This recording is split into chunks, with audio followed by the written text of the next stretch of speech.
Good morning बच्चों। आज दिनांक 15 जुलाई 2021, वर्ग द्वितीय, विषय हिंदी, अध्याय 5। अध्याय का नाम है चाचा नेहरू। पढ़ाई होने जा रही है।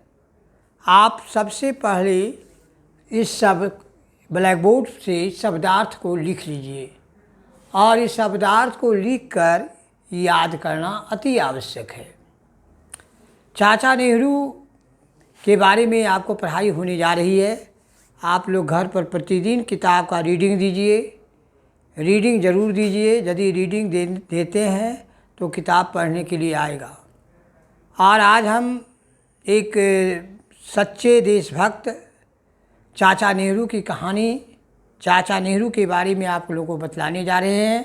आप लोग भी छोटे बच्चे हैं, ध्यान से सुनिए, थोड़ा सुनिए। आप देखिए, स्वतंत्र मतलब क्या होता है, शब्दार्थ को देख लीजिए। स्वतंत्र मतलब आज़ाद। उन्नति मतलब क्या होता है, तरक्की। यत्न मतलब कोशिश। देशभक्त मतलब देश से प्यार करने वाला। अधीनता मतलब गुलामी। स्थापित करना माने मतलब होता है कायम करना। सद्भाव माने होता है अच्छा विचार।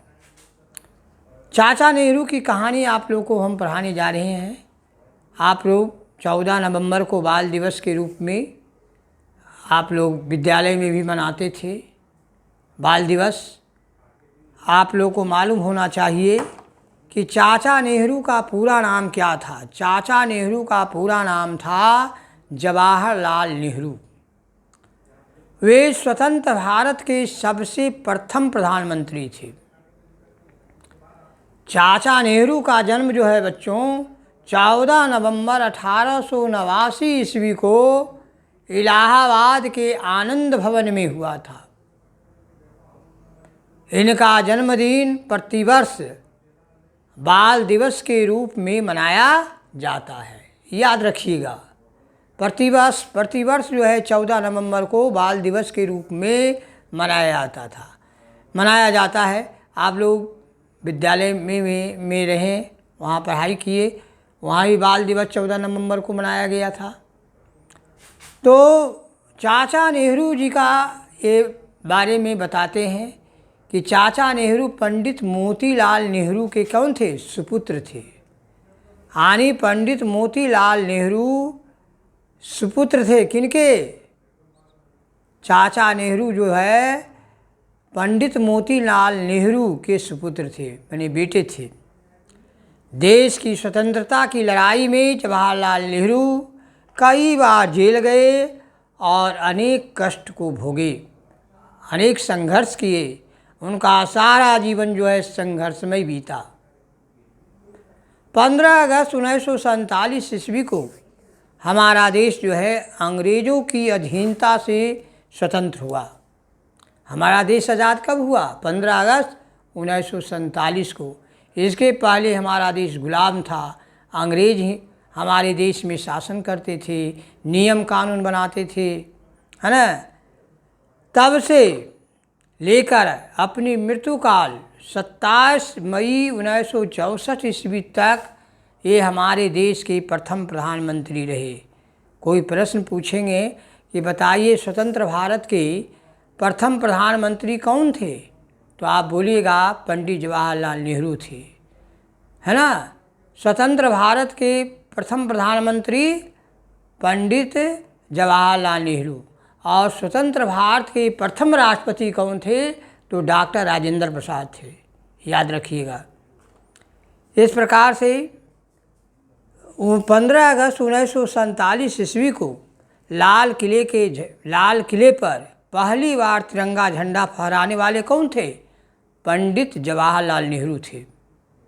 पंडित जवाहरलाल नेहरू 15 अगस्त 1947 ईस्वी को लाल किले पर सबसे पहले झंडा फहराए थे। क्योंकि 15 अगस्त में प्रधानमंत्री ही झंडे फहराते हैं और 26 जनवरी में दिल्ली के लाल किले पर राष्ट्रपति झंडा फहराते हैं। इस प्रकार से जब वे प्रधानमंत्री थे बच्चों, तो उन्होंने देश की उन्नति के लिए अनेक काम किए। उन्होंने कल कारखाने खुलवाए, शिक्षा के लिए नए विद्यालय स्थापित कराए। इन्होंने संसार में शांति बनाए रखने के लिए प्रयत्न किया, इसलिए इनको शांति दूत भी कहा जाता है। किनको शांति दूत कहा जाता है? चाचा नेहरू को, पंडित जवाहरलाल नेहरू को। पंडित जवाहरलाल नेहरू की समाधि जो है आज भी दिल्ली में शांति वन में स्थित है। प्रतिवर्ष 14 नवंबर को इनके जन्म दिवस के अवसर पर इन महापुरुष की याद में बाल दिवस मनाया जाता है। याद रखिएगा, स्थान स्थान पर सभाएं होती है और इनकी याद में अनेक कार्यक्रम होते हैं। बच्चों की मिठाइयाँ बांटी जाती है, जो कि आप लोग से छिपा नहीं है। 14 नवंबर को बाल दिवस मनाते थे विद्यालय में, तो आप लोगों को मिठाई मिलती थी। चाचा नेहरू जी बच्चों को बहुत प्यार करते थे और उन्हें भविष्य का नागरिक कहते थे कि भविष्य का नागरिक बच्चे ही हैं। ये कहते थे, बच्चों तुम देश के आने वाले नेता हो, तुम अच्छे नागरिक बनो, आपस में प्रेम और सद्भाव से रहो, अपने देश से प्यार करो, उनकी तन मन धन से सेवा करो। बच्चे भी उन्हें बहुत प्यार करते थे और प्यार से चाचा नेहरू कहा करते थे। पंडित जवाहरलाल नेहरू को बच्चे प्यार से क्या कहते थे? क्या कहते थे? चाचा नेहरू कहते थे। चाचा नेहरू एक सच्चे देशभक्त थे। वे सभी को अपने देश से प्रेम करने और मेल जोल से रहने की सीख देते थे। इस प्रकार से आप लोग भी देशभक्त बनिए। पढ़ाई पर, अपनी पढ़ाई पर, आप अभी बच्चे हैं लेकिन अपनी पढ़ाई पर जो है मेहनत कीजिए, कर्तव्यनिष्ठ बनिए, माता पिता का आदर कीजिए, बड़ों का सम्मान कीजिए और मैं आपको बहुत बहुत आशीर्वाद देता हूँ। जय हिंद, जय भारत।